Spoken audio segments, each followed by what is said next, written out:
আসসালামু আলাইকুম। এই হলো জান্নাতুল মহল্লা। আজ আমি তোমাদের দেখাবো এই জান্নাতুল মহল্লা।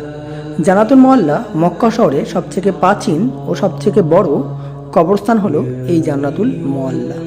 এই জান্নাতুল মহল্লায় শুয়ে আছেন আমাদের সকলের প্রিয় মা খাদিজা রাদিয়াল্লাহু তাআলা আনহা। এটাই হলো মা খাদিজার কবর। আল্লাহু আকবার। এই দেখো, তিনি ছিলেন আমাদের প্রিয় নবীর সর্বপ্রথম স্ত্রী খাদিজা রাদিয়াল্লাহু তাআলা আনহা। শুধু তাই নয়, আমাদের বিশ্বনবী হযরত মুহাম্মদ সাল্লাল্লাহু আলাইহি সাল্লামের চাচার কবরও এখানে আছে। আমাদের নবীর বেশিরভাগই বংশধর এই জান্নাতুল মহল্লায় সমাহিত হয়েছে। এটা একদমই হারাম সংলগ্ন এলাকা। এই দেখো, তোমরা ভালোভাবে দেখলেই বুঝতে পারবে এটা একদমই কাছে। এটা কাছে হওয়াতেই অনেক হাজি আসেন এখানে জিয়ারত করার উদ্দেশ্যে। এখন যেহেতু রাত্রিবেলা, তাই সেরকমটা নেই, এখন বন্ধ হয়ে গেছে।